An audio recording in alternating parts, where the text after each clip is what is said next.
विद्यार्थी मित्रांनो, आपण पॅकेजिंग अकाउंटिंग पाहत असताना कंटेनर्स स्टॉक अकाउंट आजच्या तासिकेमध्ये सविस्तर अशी चर्चा करणार आहोत. संवेष्टन स्कंद खाते. व्यापाऱ्याच्या सामान्य वही खात्यामध्ये संवेष्टन स्कंद खाते उघडण्यात येते. संवेष्टनाच्या वापरावर नियंत्रण ठेवणे हा या खात्याचा मुख्य उद्देश असतो. या खात्यामध्ये संवेष्टनाचा क्रमांक, त्याचा दर आणि त्याची किंमत नोंदविली जाते. सर्व रक्कम या खरेदी किमतीवर किंवा संवरण स्कंधाच्या किमतीवर त्यापैकी जी रक्कम कमी असेल ती नोंदविल्या जाते. या खात्याच्या नावे बाजूवर संवेष्टन स्कंधाची प्रारंभिक रक्कम लिहिण्यात येते. तसेच जमा बाजूवर संवरण राशी लिहिण्यात येते.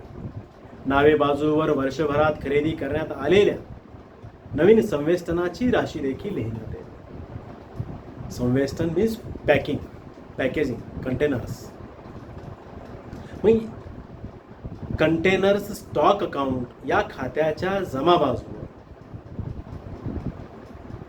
ग्राहकांनी रोखून ठेवलेल्या संवेष्टनाची राशी, तसेच खराब किंवा नष्ट झालेल्या संवेष्टनाची राशी लिहिण्यात ते रक्कम लिहिण्यात येते. त्याचबरोबर संवेष्टनावरील घसारा, डिप्रिसिएशन देखील याच खात्याच्या जमा बाजूवर लिहिण्यात येते.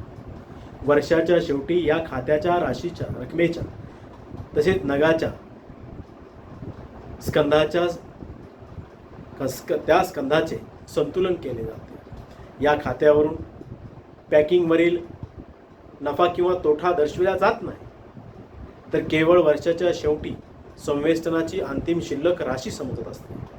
ही शिल्लक त्यानंतर बॅलन्स शीटमध्ये संपत्ती बाजूवर दर्शविण्यात येते. संवेष्टन स्कंद खात्यामध्ये ग्राहकांना पाठविलेले तसेच ग्राहकाकडून परत आलेले संवेष्टन नोंदविण्यात येत नाही. संवेष्टन खात्याचा नमुना विद्यार्थी मित्रांनो, कंटेनर्स स्टॉक अकाउंट हे मी आपणास गुगल क्लासरूमवरून पाठवणार आहे. तरी आपण कंटेनर्स स्टॉक अकाउंट यामध्ये कोणत्या गोष्टीचा समावेश असतो यावर आपण चर्चा करणार आहोत. कंटेनर्स स्टॉक अकाउंट दोन बाजू लेफ्ट राईट, लेफ्टला डेबिट साईडला date, particular, number of containers किंवा बॉक्सेस, नंबर आणि रेट आणि अमाऊंट. परत उजव्या साईडला date, particular, numbers, number means number of container और पॅकेजेस, रेट अँड अमाऊंट. अशा दोन्ही ठिकाणी 5-5 कॉलम येतील. Date, particular, number of containers, date आणि अमाऊंट अशा प्रकारची आखणी केली. डेबिट साईडला to balance brought down in hand with customers, in hand आणि with customers, balance brought down, number of containers, त्याचा रेट आणि त्याची अमाऊंट या ठिकाणी नोंदवल्या जाईल. आणि त्यासोबतच टू बँक अकाउंट परचेजेस असेल तर नंबर ऑफ कंटेनर्स, रेट आणि अमाऊंट यामध्ये दर्शविल्या जाईल. क्रेडिट साईडला by containers trading account, cost of containers retained, number of containers, rate आणि अमाऊंट हे दर्शविले जाईल. By containers trading account, number of containers, rate आणि अमाऊंट हे दर्शविण्यात येईल. डिप्रिसिएशन याची नोंद या ठिकाणी.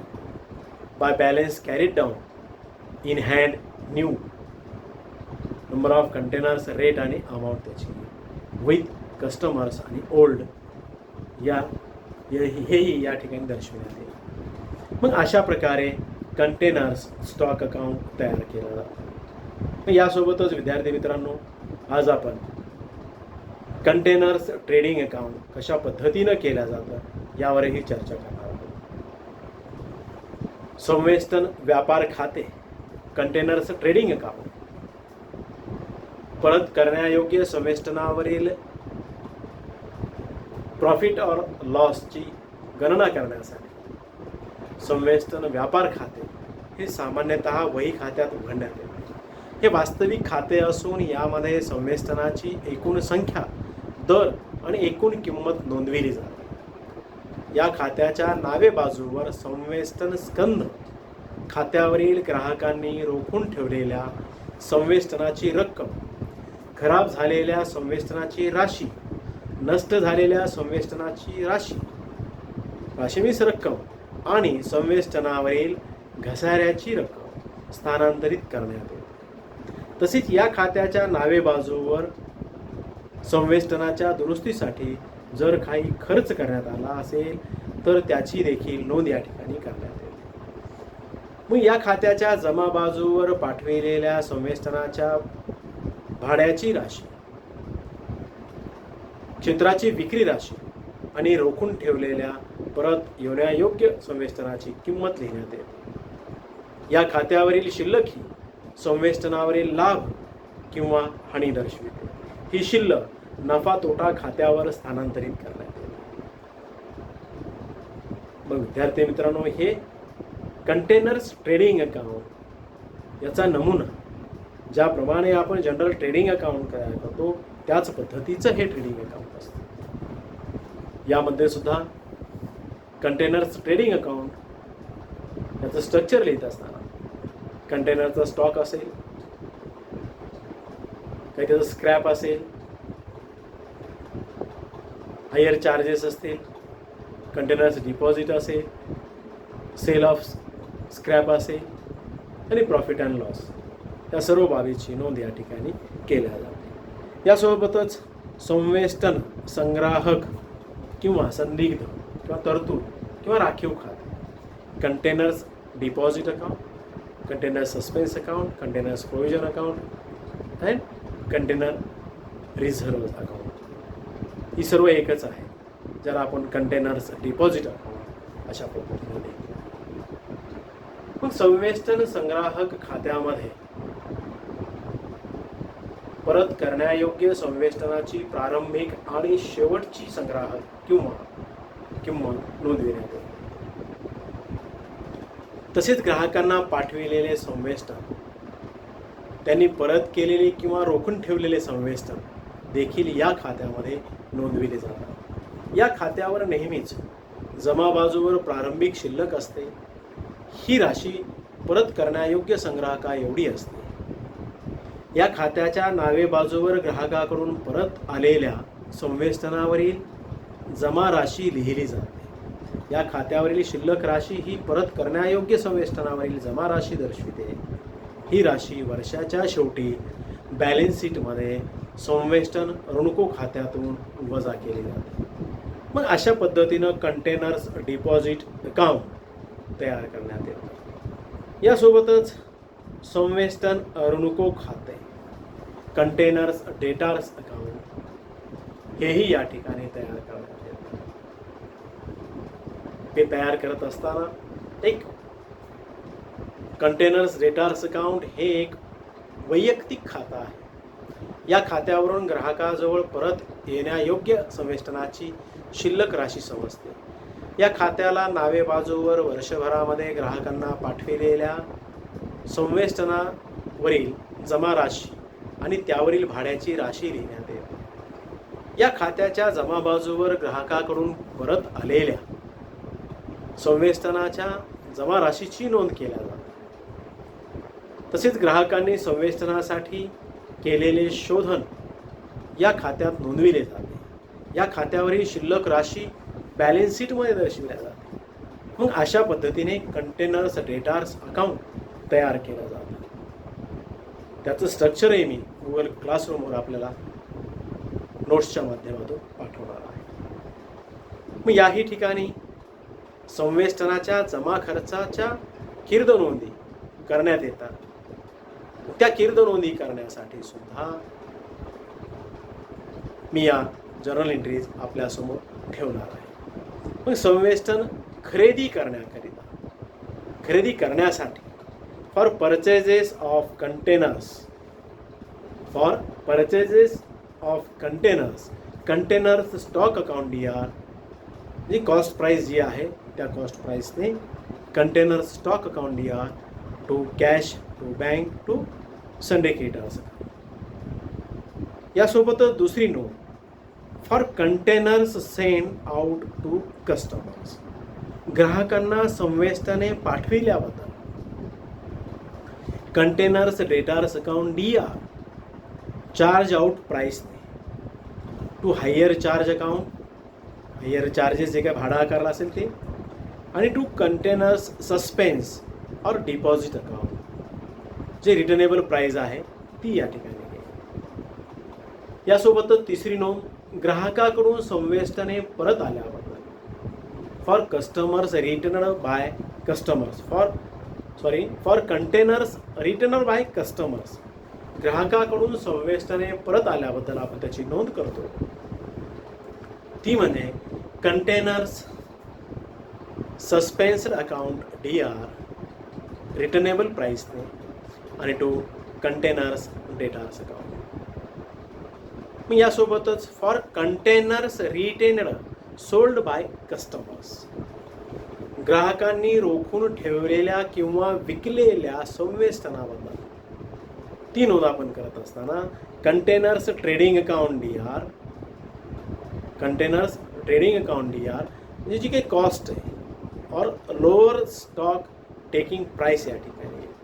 आणि टू कंटेनर्स स्टॉक अकाउंट. तसेच कंटेनर सस्पेन्स और डिपॉझिट अकाउंट DR, रिटर्नेबल प्राइसने. आणि टू कंटेनर्स ट्रेडिंग अकाउंट. अशा पद्धतीची नोंद फॉर कंटेनर्स रिटेनड और सोल्ड बाय कस्टमर्सच्या बाबतीत केल्या जाते. मग यासोबतच पाचवी नोंद करत असताना फॉर कंटेनर्स स्क्रॅप्ड, संवेष्टन खराब झाल्याबद्दलची नोंद करावयाची असल्यास containers trading account DR to containers stock account किंवा कॅश और bank account DR to containers trading account, अशा पद्धतीची नोंद आपण या ठिकाणी करतो. यासोबतच फॉर रिपेअरिंग टू कंटेनर्स, संवेष्टनाच्या दुरुस्तीबद्दलही आपण नोंद करत असतो. Containers trading account DR to bank account, जी काय ॲक्च्युअल एक्सपेन्स असेल तो. यासोबतच सातवी नोंद for accidental loss of containers, आपल्या संवेष्टनाचं काही अपघाती हानी झाल्यास accidental loss account DR to containers stock account. Bank account DR insurance claims receivable. Profit and loss account DR loss.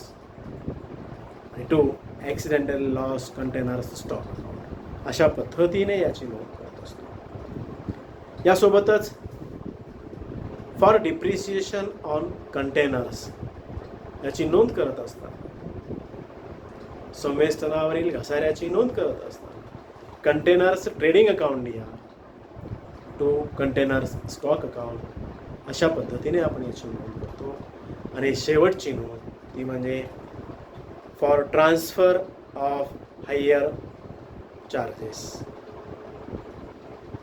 Transfer of hire charges, संवेष्टन भाड्याची राशी ट्रान्सफर करण्याबद्दलची नोंद आपण करणार आहोत. मग hire charges account DR to containers trading account, अशा पद्धतीची आपण नोंद या ठिकाणी करू. मग वर्षाच्या शेवटी या ज्या नोंदी झाल्यानंतर काही पुढील आधिक्य शिल्लक राहतात. ती म्हणजे शिल्लक राहिलेली संवेष्टने तसेच ग्राहकाजवळील शिल्लक असलेली संवेष्टने ही खरेदी किमतीवर किंवा शेवटच्या किमतीवर त्यापैकी जी राशी कमी असेल ती नोंदवून संवेष्टन स्कंद खात्याच्या नावे बाजूवर लिहिण्यात येते. यासोबतच संवेष्टन व्यापार खात्यावरील शिल्लक ही संवेष्टनावरील लाभ किंवा हानी दर्शविते. मग ही लाभ हानी नफा तोटा खात्यावर स्थानांतरित करण्यात येते. संवेष्टन संदिग्ध किंवा जमा खात्यावरील जमा बाकी ही पुढील वर्षासाठी स्थानांतरित केली जाते. संवेष्टन ऋणको खात्यावरील नावे बाकी ही देखील पुढील वर्षासाठी स्थानांतरित केली जाते. संवेष्टन संदिग्ध जमा बाजू, संवेष्टन संदिग्ध जमा बाजूवरील आधिक्य हे संवेष्टन ऋणको खात्याच्या नावे बाजूवरील आधिक्यातून बॅलन्स शीटमध्ये वजा केले जातात. मग या सर्व वरील नोंदी ह्या निश्चितच बॅलन्स शीटमध्ये दर्शविल्या जातात आणि अशा पद्धतीनं वर्षाच्या शेवटी या संवेष्टनावरील भाड्याची राशी ही संवेष्टन व्यापार खात्यातून स्वतंत्रपणे वजा केली जाते. मग यावरील संवेष्टन म्हणजेच कंटेनर्स या शब्दात यालाच कंटेनर्स, ड्रम्स, पेट्या, बॉक्सेस, पाकिट, पॅकेजेस, केसेस, कॅरेट्स, क्रेट, बाटल्या, बॅरल्स इत्यादी सर्व शब्द हे या कंटेनर्स आणि संवेष्टन, आपण संवेष्टन पॅकेजिंग अकाउंटमध्ये संवेष्टन हा शब्द वापरलेला आहे. त्या संवेष्टनामध्येच कंटेनर्समध्ये मुख्यतः मग शब्द हा ड्रमच्या स्वरूपात असेल, काही पेट्या असतील, बॉक्सेस असतील, काही पाकिटं असतील, पॅकेजेस, काही केसेस असतील, काही कॅरेट्स असतील, काही बाटल्या असतील, काही बॅरल्स असतील इत्यादी सर्व शब्दांचा समावेश हा पॅकेजेस अकाउंटिंगमध्ये केला जातो. मग याची जी काही प्रात्यक्षिक उदाहरणे आहेत पॅकेजेस अकाउंटिंगची निश्चितच आपण तीही पाहणार आहोत. तीही आपल्याला गुगल क्लासरूमच्या माध्यमातून आपल्यापर्यंत पोहोचविल्या जाते.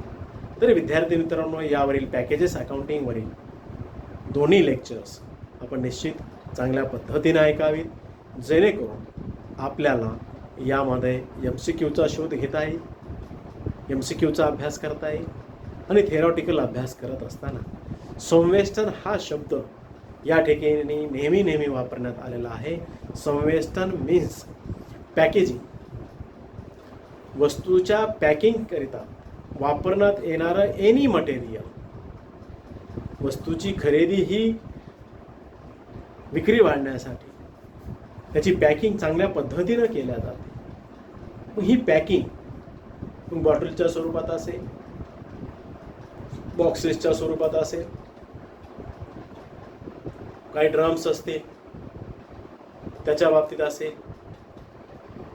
मग त्याची ड्रम्सची हानी समुद्रमार्गे जाणारा माल हा कंटेनर्सच्या बाबतीत असेल, कोणत्याही एनी पॅकिंगच्या बाबतीमध्ये असेल. मग तो जहाजातून आणताना नष्ट झालेला असेल, आगीमध्ये नष्ट झालेला असेल, त्यावेळेस करण्यात येणाऱ्या नोंदी असतील.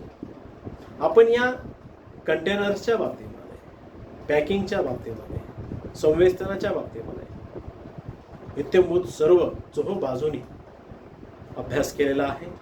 मग या पॅकेजिंग अकाउंटिंगमध्ये वेगवेगळ्या प्रकारची खाते उघडण्यात येतात. मग त्या खात्यावरही आपण सविस्तर अशी चर्चा केलेली आहे. जसे की परत करण्यायोग्य नसलेली संवेष्टने आणि परतीयोग्य असलेले संवेष्टने याही बाबतीत चर्चा केलेली आहे. संवेष्टनाचा जमा खर्च लिहित असताना तोही रिटर्नेबल आणि नॉन रिटर्नेबल पॅकेजेस याला समोर ठेवूनच त्याचं अकाउंटिंग कशा पद्धतीनं केलं जातं यावर आपण सविस्तर चर्चा केली आहे. Packages and containers stock account कशा पद्धतीनं उघडण्यात येते. जेव्हा संवेष्टनाची किंमत ग्राहकांना आकारलेल्या विक्री मूल्यामध्ये समाविष्ट असते, त्यावेळी जमा खर्चाच्या पुस्तकात करणाऱ्या या नोंदी, त्याही नोंदी आपण पाहिलेल्या आहेत. ज्यावेळेस ही पॅकिंगची किंमत ग्राहकांना आकारलेल्या विक्री मूल्यामध्ये कशी समाविष्ट असते, त्यावेळी जमा खर्चाच्या कीर्द नोंदीमध्ये एकंदरीत 7 नोंदी आपण या ठिकाणी पाहिलेल्या आहेत. त्यासोबतच कंटेनर्स स्टॉक अकाउंट कशा पद्धतीनं उघडण्यात येतं त्यावरही चर्चा केली आहे. कंटेनर्स स्टॉक अकाउंट नंतर containers trading account, containers deposit account, containers debtors account यावरही सविस्तर अशी चर्चा केली आहे. आणि यासोबतच संवेष्टनाच्या जमा खर्चाच्या एकंदरीत कीर्द नोंदी कशा पद्धतीनं केल्या जातात यावरही आपण चर्चा केली आहे. मग अशा एकंदरीत 9 ते 10 नोंदी मी आपल्यासमोर मांडलेल्या आहेत. मग वर्षाच्या शेवटी या सर्व नोंदी केल्यानंतर निश्चितच काही आधिक्य निघतात. तीही आधिक्य आपण जाणली आहेत. आज आपण या ठिकाणी थांबू. धन्यवाद.